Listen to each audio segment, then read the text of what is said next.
Assalamualaikum warahmatullahi wabarakatuh.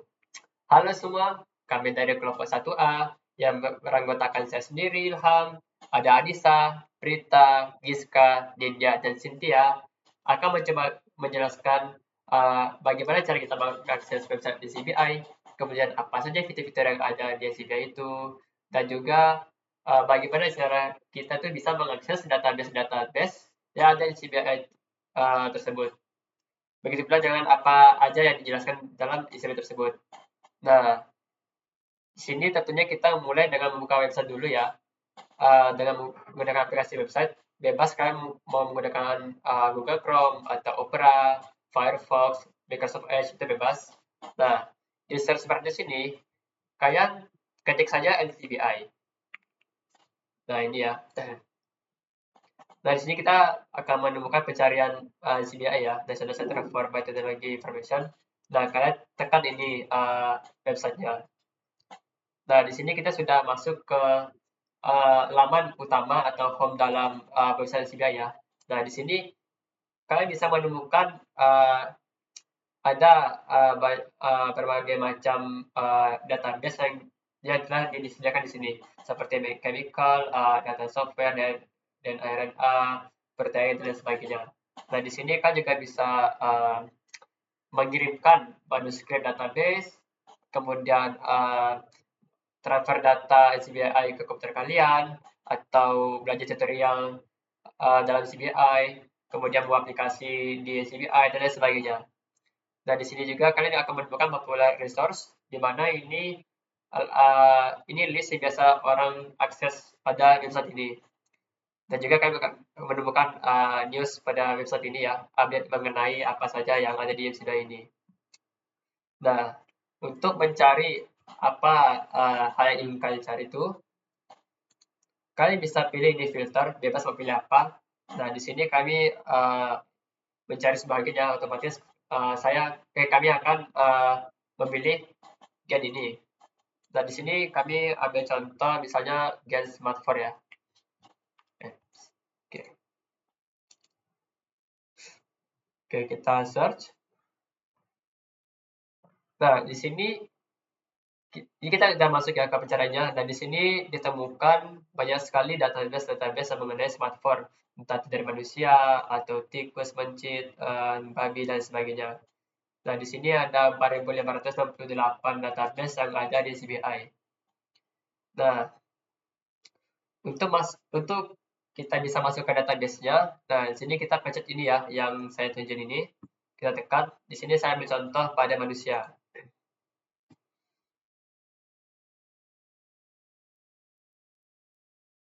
Oke, kita tunggu sebentar. Nah, ini kita sudah masuk ke halaman database-nya ya. Nah, di sini kalian akan menemukan ya summary atau rangkuman yang mengenai tentang game smartphone ini.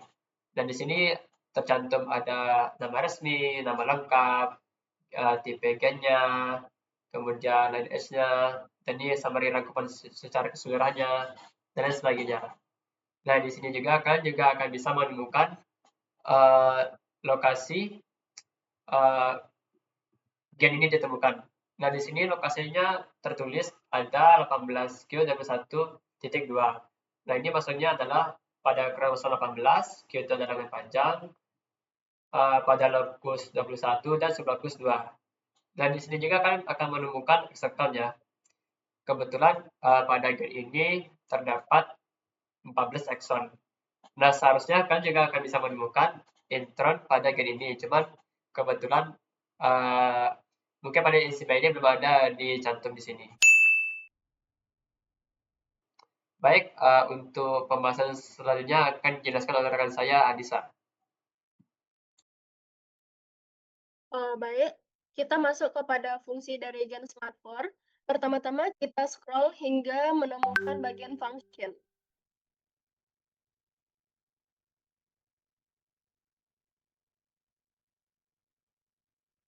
Nah, disinilah kita bisa melihat daftar dari fungsi Gen Smartphone berdasarkan anotasi gen ontologinya. Nah, di antaranya itu adalah contributes to DNA binding.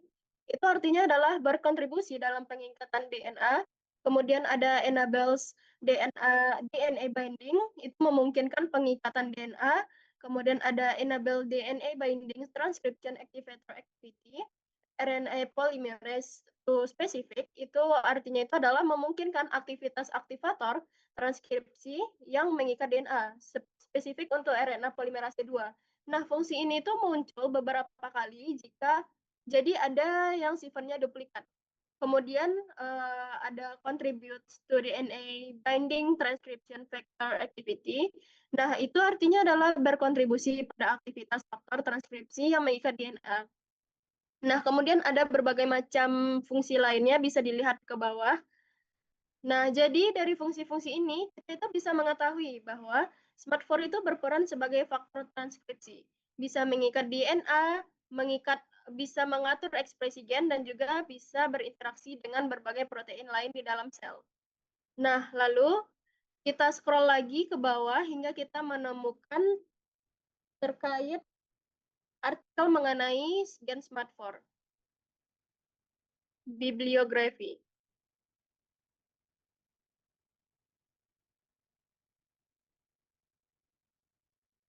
Nah, di sini kita akan menemukan jumlah artikel yang terkait dengan Gen SMART4 ini. Nah, pada bagian related articles in PubMed, nah tertulis ada sekitar 913 artikel yang membahas mengenai SMART4. Nah, sedangkan pada bagian GenRef, yaitu ringkasan publikasi yang fokus pada fungsi gen, nah jumlah itu mencapai 588 artikel. Nah, artinya gen SMART4 ini memang sangat luas diteliti, baik dari segi fungsi biologisnya, mekanisme molekulernya, maupun kaitan dengan berbagai penyakit. Nah, itu termasuk kanker. Baik, saya kembalikan kepada moderator. Oke, terima kasih kepada rekan saya Anissa. Untuk pembahasan selanjutnya akan dibahas oleh Giska. Oke, kepada Giska, silakan. Baik, terima kasih kepada moderator. Selanjutnya yaitu saya akan menjelaskan mengenai apa saja penyakit yang berhubungan dengan gen SMART4 ini. Kita bisa scroll down hingga ke bagian HIV interaction, di mana terdapat beberapa hubungan penyakit dengan gen ini. Yang pertama yaitu adalah di mana sel otot polos arteri paru yang diobati dengan HIV-1 menurunkan kadar protein SMAD 2/3 yang terfosforilasi dan kompleks protein SMAD 2/3 sampai SMAD4 yang ditekan oleh paparan kokain. Nah, juga ada sel otot polos arteri paru yang diobati dengan HIV ini yang memodulasi kadar protein SMAD 1/5/8 yang terfosforilasi dan kompleks protein SMAD 1/5/8 sampai SMAD 4 yang ditekankan oleh paparan kokain dan lain sebagainya yang ada di kolom ini. Selanjutnya yaitu adalah apa saja terlibat dalam proses apa saja gen ini dan jelaskan salah satu pathway-nya. Kita bisa melihat ke bawah, bisa di scroll down. Nah, untuk pathways-nya saya mengambil satu yaitu developmental biology. Kita bisa mengklik bagian tersebut.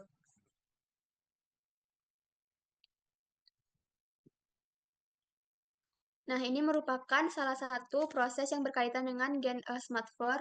Dan untuk melihat siklus dan juga pathways-nya, kita bisa scroll down bagian diagram. Nah, ini merupakan siklus dan pathways dari salah satu gen SMART4. Sekian pembahasan dari saya kembalikan kepada moderator. Oke, baik. Terima kasih kepada rekan saya Giska. Untuk pembahasan selanjutnya akan dibahas oleh Prita. Baik, selanjutnya saya akan menjelaskan komponen apa aja yang ada di gen SMART4. Dan caranya dengan scroll down sampai ketemu tulisan komponen. Nah, ini merupakan komponen yang terdapat pada gen SMART4, di mana salah satunya ada part of RNA polymerase II transcription regulator complex, yang artinya terdiri dari kompleks pengatur transkripsi RNA polimerase yang kedua, ada part of SMART D protein complex, yang artinya dari kompleks protein SMAD. Yang terakhir ada part of activation responsive factor complex, yang artinya bagian yang merupakan bagian dari kompleks faktor responsif aktivasi dan komponen-komponen lainnya yang bisa dilihat pada layar tersebut. Nah, selanjutnya kita bagaimana mencari referensi sequence gen dan association number-nya. Selanjutnya kita scroll down ke bawah.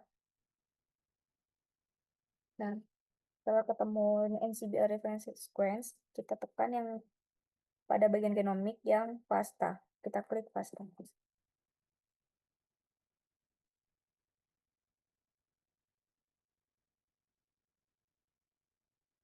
Nah, di sini bisa kita lihat terdapat sequence gen yang pada bagian bawah ini yang ada ATGCT-nya.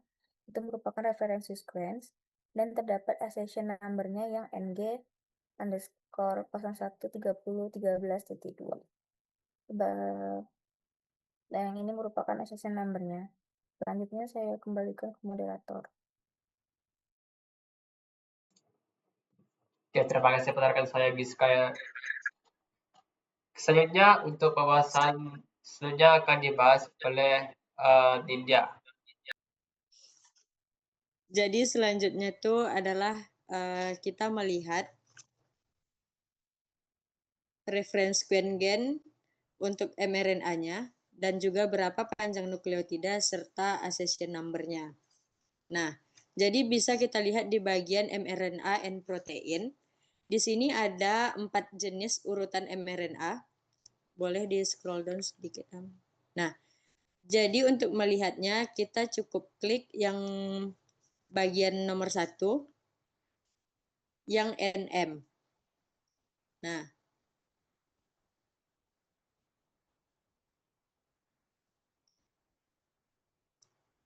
setelah diklik, kita akan bisa melihat accession number dari mRNA gen SMAD4, yaitu NM underscore 0014007041.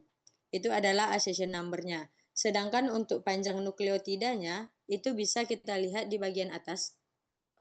Belum, Mam. Nah, yang 8357 base pair. Itu adalah panjang dari nukleotida mRNA gen SMAD4. Kemudian untuk melihat reference sequence gen-nya, bisa kita scroll down sampai bawah. Itu nanti akan terlihat urutan-urutan sequence gen dari si gen SMAD4. Nah, ini. Bisa dilihat juga untuk totalnya. Itu ada di bawah. Kemudian untuk melihat apa fungsi dari beberapa urutan mRNA tersebut, kita bisa melihatnya dari resume atau dari summary.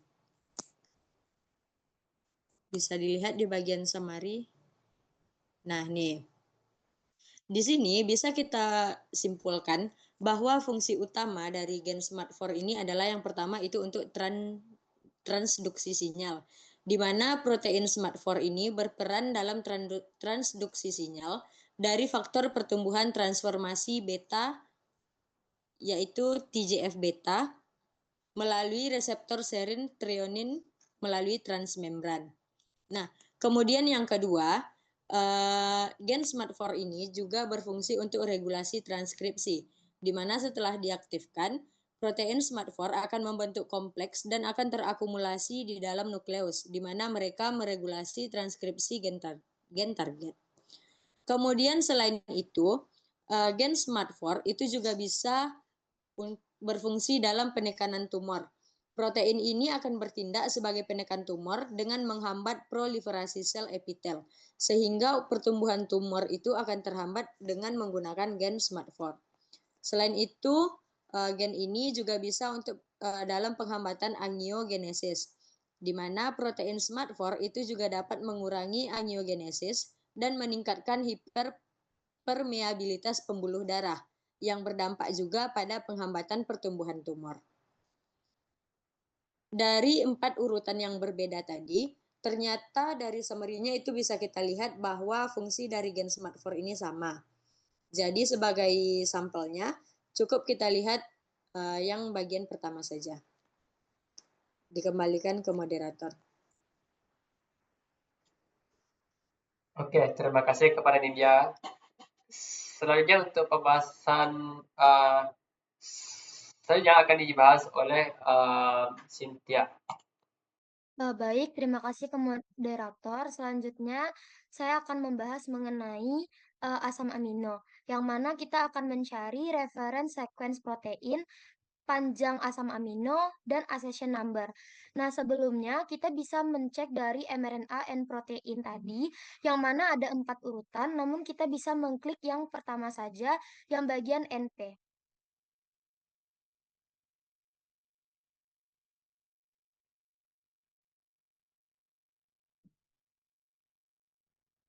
Lalu setelah diklik akan muncul laman seperti pada layar, yang mana untuk accession number-nya itu terdapat pada baris ketiga, yang mana accession number-nya NP 0013939970. Lalu kita masuk ke panjang asam amino, yang mana panjang asam amino terdapat pada bagian awal, yang mana panjang asam aminonya 552 asam amino. Lalu kita bisa scroll ke bawah untuk mencari reference sequence yang terdapat pada origin ini. Ini merupakan reference sequence-nya. Nah, untuk kita mencari fungsi dari asam amino tersebut, kita bisa mencek pada bagian summary, scroll lagi ke atas. Untuk mencari fungsinya, kita bisa baca dari summary-nya.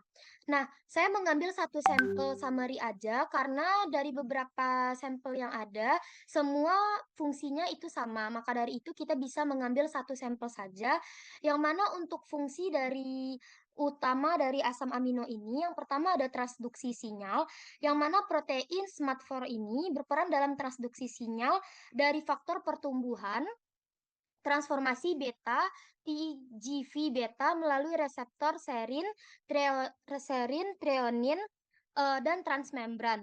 Lalu untuk fungsi yang kedua ada regulasi transkripsi, yang mana setelah diaktifkan, protein SMART4 membentuk kompleks dan terakumulasi di dalam nukleus, di mana mereka meregulasi transkripsi gen target.